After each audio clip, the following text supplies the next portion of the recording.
Olá, meu nome é Jairo Jorge, eu sou jornalista e apresentador do programa Domínio Público. Aqui em discussão, educação, inovação e o futuro do Rio Grande do Brasil. No Domínio Público de hoje, a situação das finanças públicas do Rio Grande do Sul.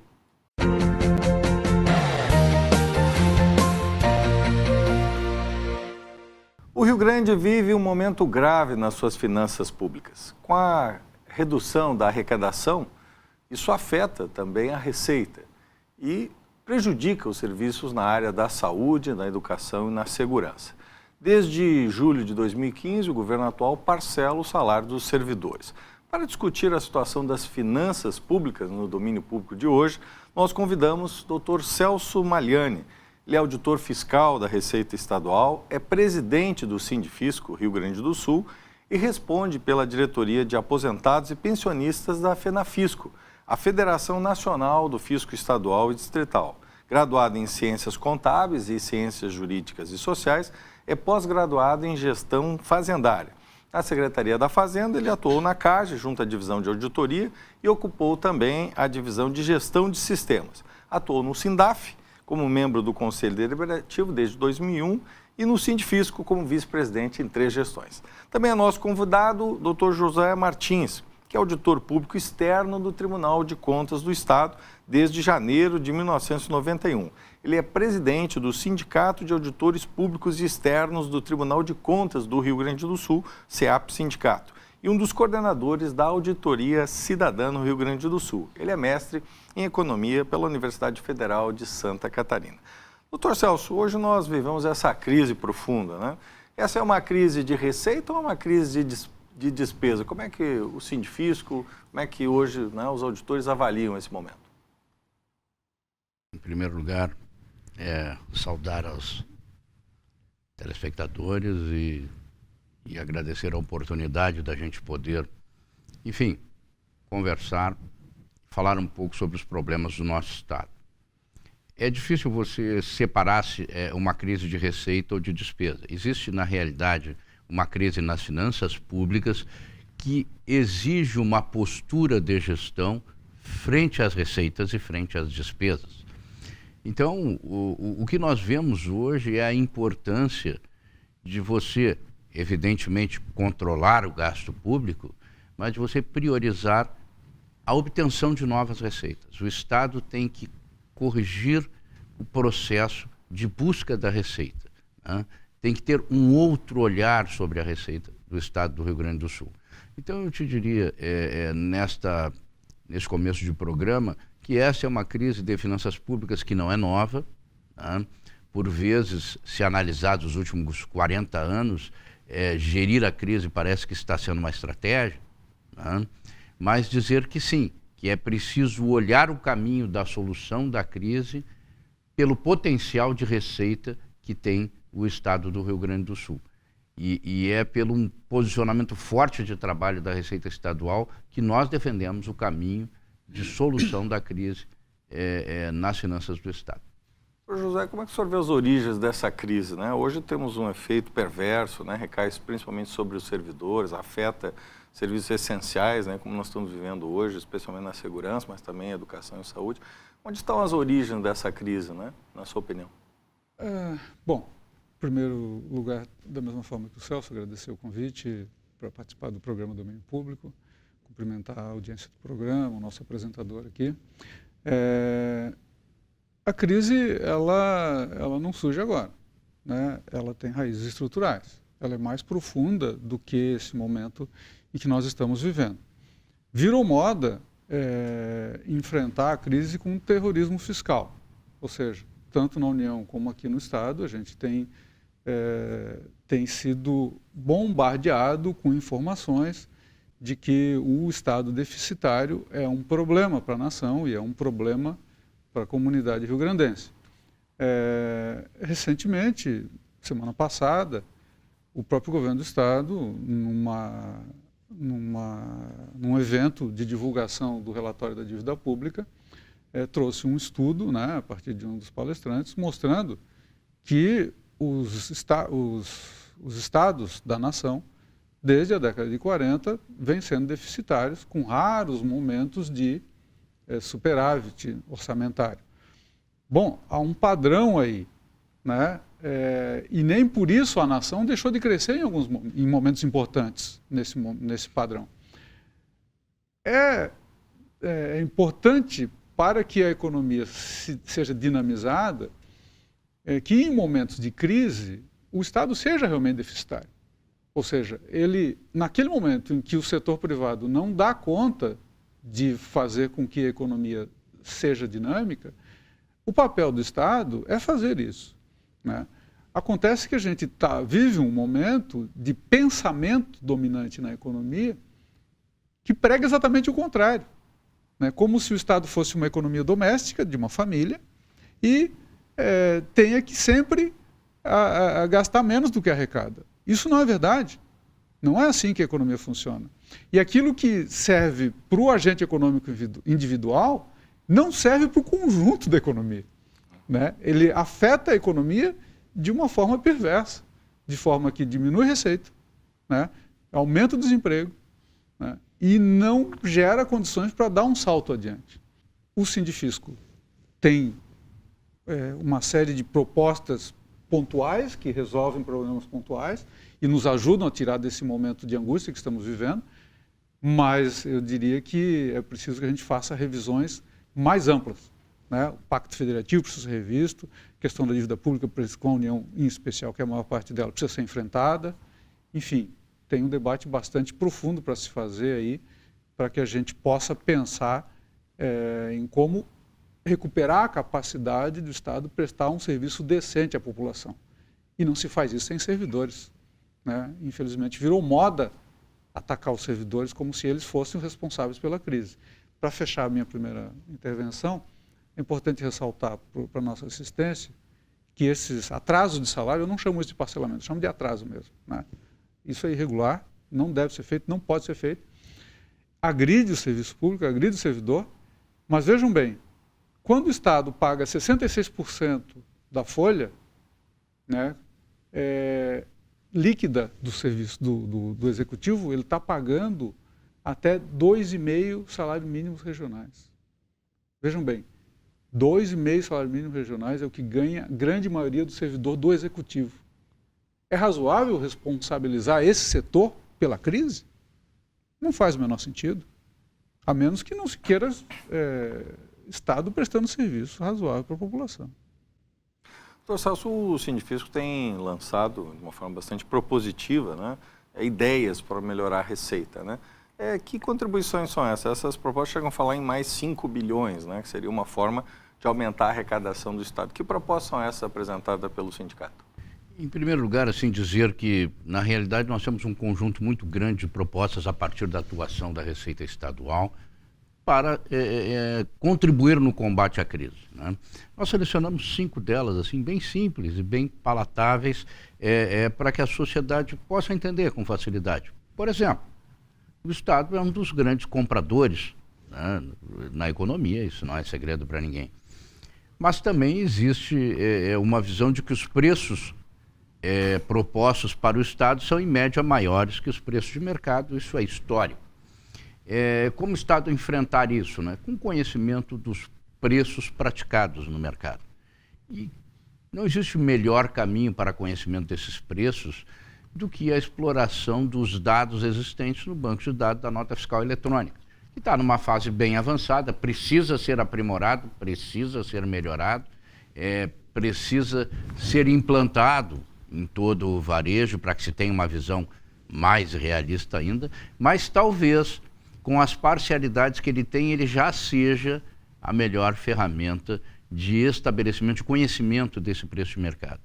Então, por que não o Estado, através de simples instrumentos normativos, estabelecer como regra para suas compras a adoção do preço médio praticado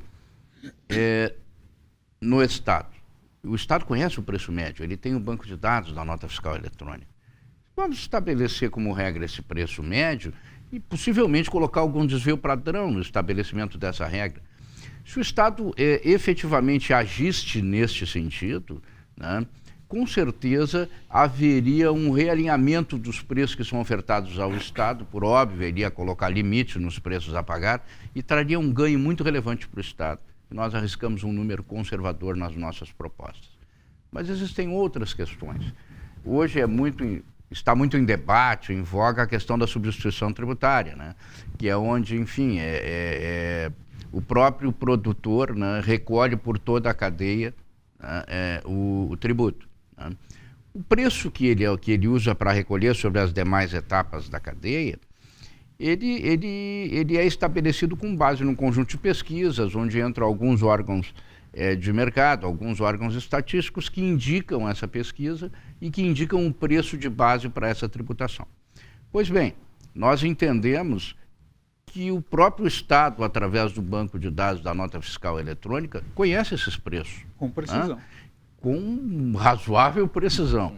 E poderia atualizar com uma periodicidade curta, inclusive, e viabilizar, então, né, que o preço base para estabelecimento da tributação na substituição tributária fosse um preço muito mais próximo da realidade, né, permitindo ao Estado um ganho de arrecadação relevante que nós indicamos em valores conservadores também na nossa sugestão.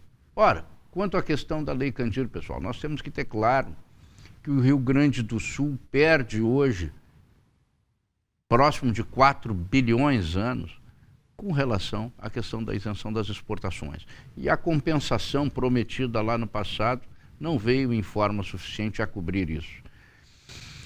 Alguns estados, o Rio Grande do Sul, de certa forma, tem um debate no STF nessa questão da Lei Candir. Alguns estados, como Pará e Minas Gerais, pontualmente buscaram a reparação no STF, tanto que o STF emitiu decisão dando um prazo para que fosse regulamentado o ressarcimento para os estados da questão da exportação.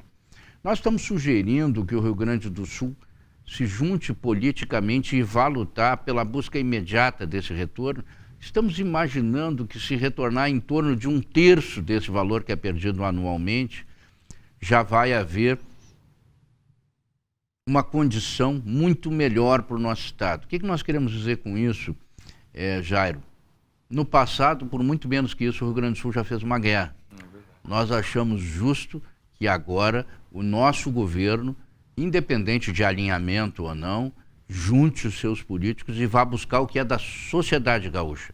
Não é do governo, não é do Estado, é do povo gaúcho, e é efetivamente o que não nos retorna da Lei Candir.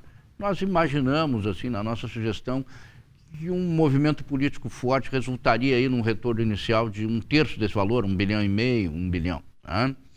Bom, nós temos outras questões ainda importantes. O próprio Estado propôs num PL em 2015, né, a revisão das reduções de base de cálculo na questão tributária e orçou ali que poderia, enfim, recuperar uns 390 milhões caso aprovasse o projeto que ele protocolou na Assembleia, que ele, por alguma razão, não foi votado antes e não foi votado também esse ano. Muito embora ele tenha feito grandes negociações para votar alguns projetos que implicavam diretamente em direitos dos servidores, para esse projeto parece que ele não conseguiu avançar.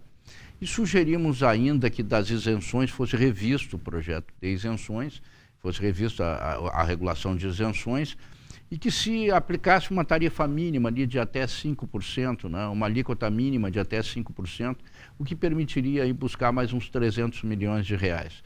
Então, tu vê com uma medida simples dessas, mais o governo lutando na Assembleia para aprovar o projeto dele, né, e com essa medida simples nós poderíamos recuperar alguma coisa aí, talvez em torno de 700 milhões de reais.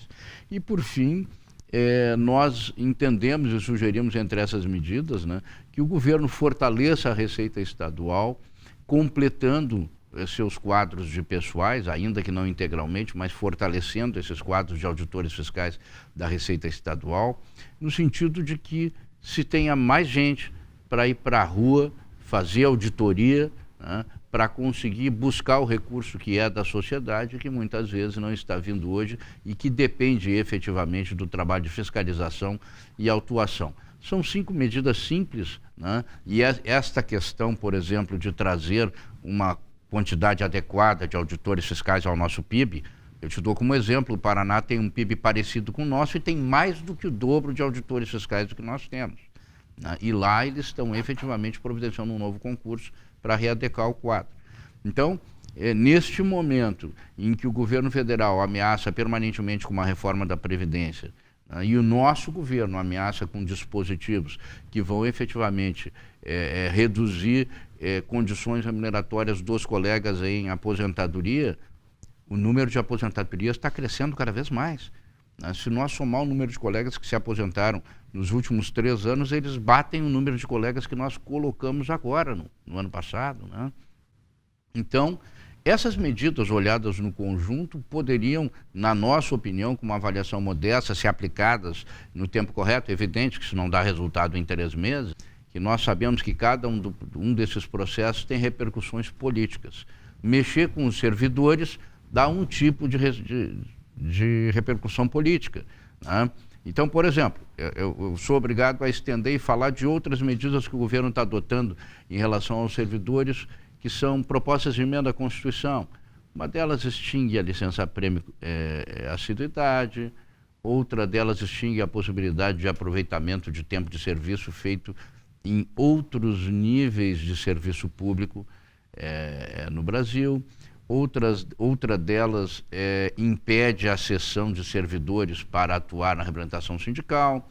Outra delas elimina os adicionais de 15% e de 25%, que é o histórico de carreira dos servidores, e outra delas extingue da Constituição a data prevista para pagamento dos vencimentos mensais e do 13º. Essas medidas, se analisadas isoladamente, trarão muito pouco ou nenhuma repercussão financeira para combater a crise, mas elas se direcionam a um setor da sociedade, que é o serviço público. Essas medidas simples que nós sugerimos, elas trazem resultados e têm seus números, mas se direcionam a outros setores da sociedade. Nós entendemos que o governo está fazendo escolhas e está deixando muito claro quais as escolhas e para que lado ele está fazendo. Nós temos proposta e temos muito mais proposta e queremos ver o Rio Grande do Sul crescer, queremos ajudar o nosso Estado e o governo a obter esses resultados. Então, Josué, uma das escolhas que o governo está tomando é apostando nessa questão da dívida, da renegociação. Como é que o senhor vê hoje esse patamar? É possível uma solução que leve a uma saída sustentável? Como é que o senhor vê hoje essa questão da renegociação da dívida? Olha, nem o governo acredita que é a opção que o governo, nem o governo estadual acredita que a opção que está sendo oferecida pelo governo federal é uma solução de longo prazo, né? Isso são as palavras do próprio secretário dito outro dia. Isso é paliativo.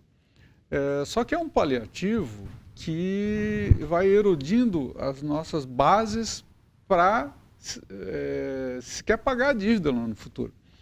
Vamos imaginar que haja adesão a esse programa de recuperação fiscal que o governo federal está propondo aí, que dá uma pedalada no pagamento da dívida por 3 anos, ou seja, o Estado para de pagar por 3 anos a dívida. Mas, na verdade, isso vai para o final, né? Isso não é um desconto, ele é acrescido sobre o saldo devedor, sobre o qual seguem incidindo os encargos da dívida, que, nos nossos cálculos, por alto, deve chegar em torno de, a depender da inflação que aconteça no período, em mais de 16 bilhões de reais.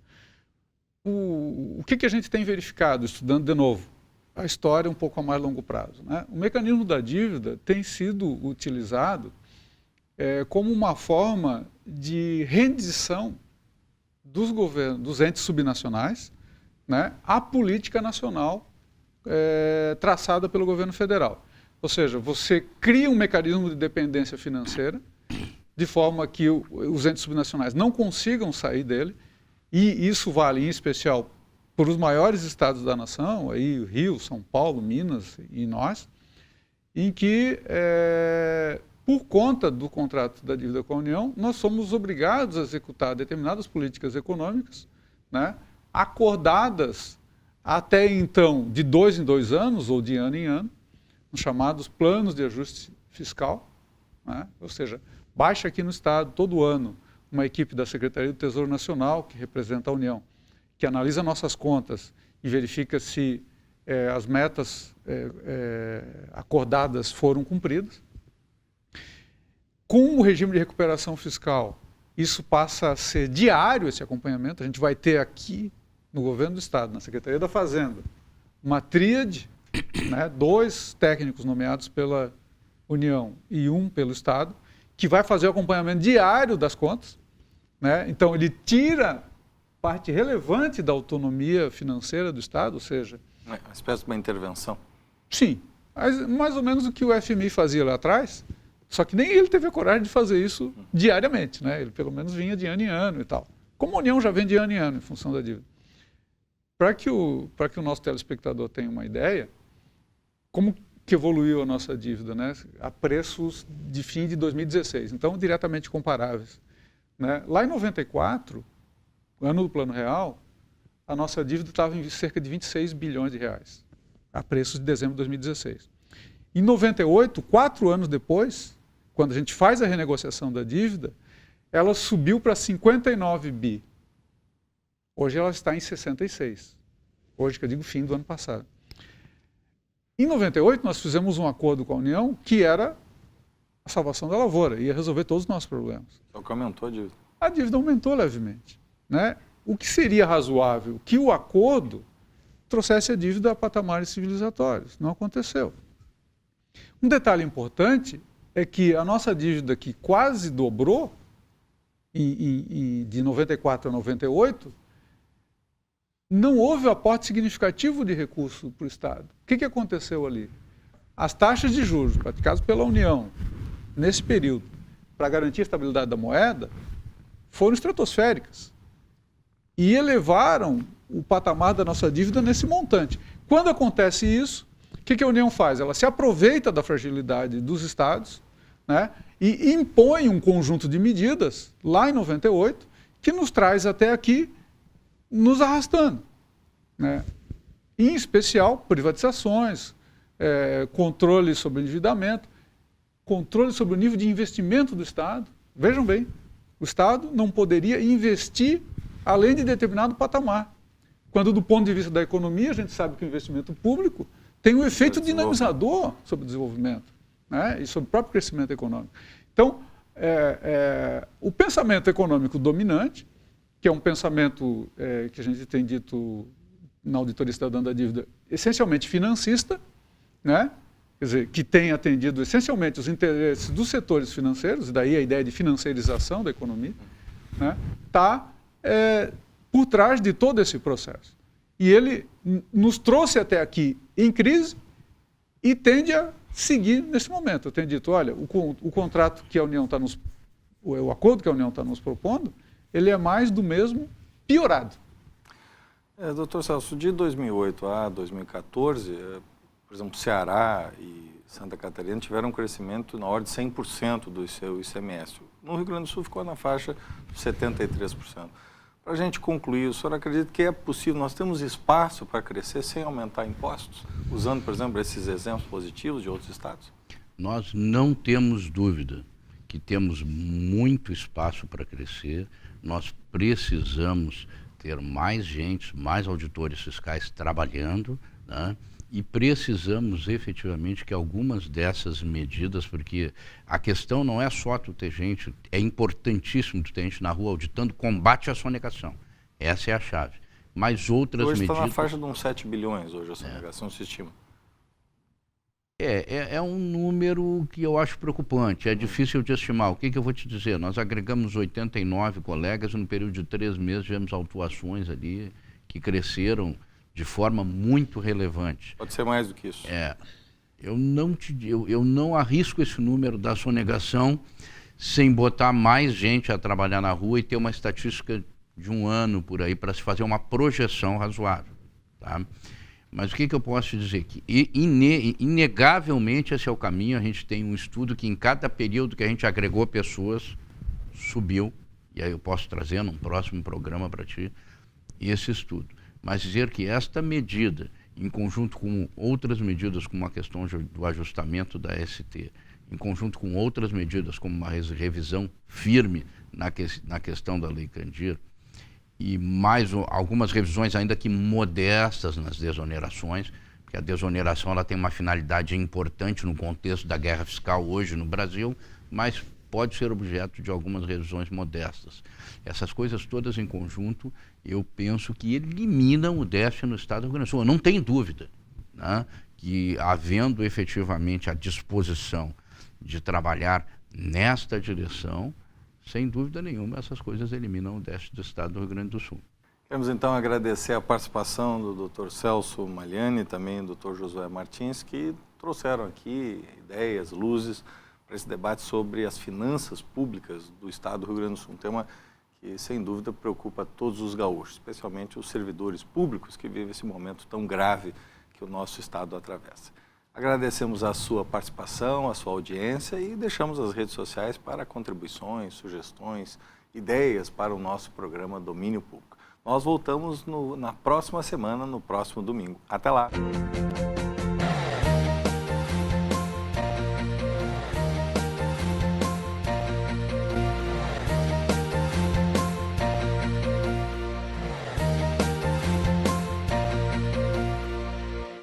Para nós, auditores fiscais da Receita Estadual do Rio Grande do Sul, a sociedade gaúcha está em primeiro plano.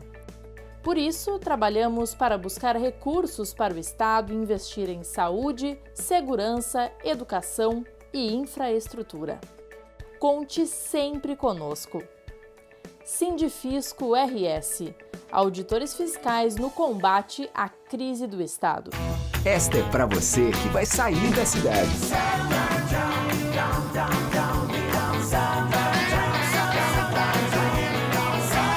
Verão é para se divertir. Passe no Zafari antes de partir.